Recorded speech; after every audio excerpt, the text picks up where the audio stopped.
when I was broadcasting play-by-play for the Syracuse Chiefs, we were on a radio station that was truly a coffee pot. Your Wi-Fi has a larger coverage area than our radio station.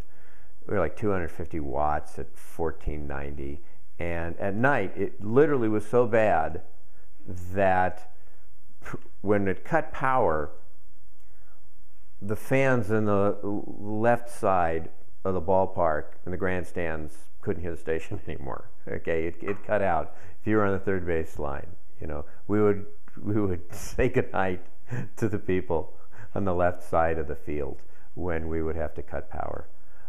And we got a lot of complaints, obviously, from fans. And I tried to make the best of it by saying, well, we were only the flagship station for the worldwide Syracuse Chiefs radio network. And I would go on and talk about how we had this great worldwide following. And I would pause for station identification for the worldwide Syracuse Chiefs radio network, and I would welcome stations in Norway and Sri Lanka and places like that. And it, you know, for the really dumb fans, they probably bought it. But this was just kind of a running bit that I would do to amuse myself. And we had a player, third baseman named Norm Tanucci.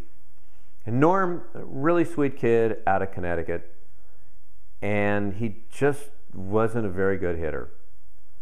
He would put his foot in the bucket. He had a bad batting stance. He would go 0 for 3 and 0 for 4 and strike out 2-3 times a night. And just to sort of have something to talk about when Norm Tanucci came to the plate without always having to hammer him, you know, well, here comes Norm Tanucci, one hit in his last 67 at-bats. I started this whole scenario whereby Norm was a folk hero in Borneo, which I just pulled out of the sky. And then I went on to create this whole backstory about how during World War II his father parachuted in behind enemy lines and saved all of these people, and as a result 92% of the male babies born in Borneo are named Norm, and 94% are named Norma, and that the currency is Tanucci's, and I don't know, all this stupid stuff. And I even had Norm go along with it, and I had him record some things when he came up that I would play, saying, "Hi, this is Norm Tanucci, saying hi to all my fans in Borneo." And this went on. Meanwhile, 0 for 3, 0 for 4, grinding into double plays. And one night we were playing in Oklahoma City. We had just got there.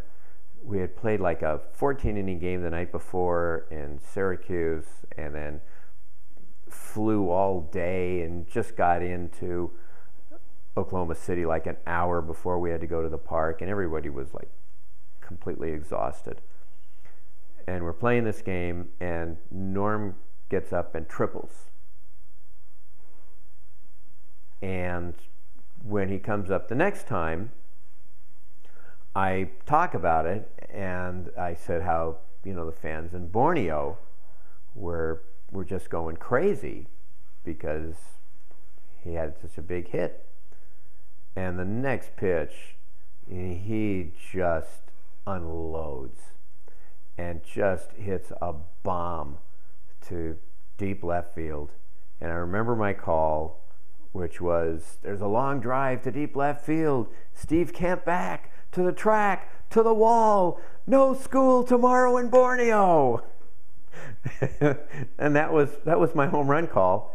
And years later, I still bump into a gentleman named Gord Ash, who was the assistant general manager of the Toronto Blue Jays, and he's now working for the Milwaukee Brewers. And every time I see him, it's been over 20 years, he'll go, "No school tomorrow in Borneo," and how's Norm Tanucci? Apparently this story just made the rounds in the Toronto Blue Jay executive halls. So that's my signature home run call, which I can't use very often because, as you see, it requires a 10-minute explanation.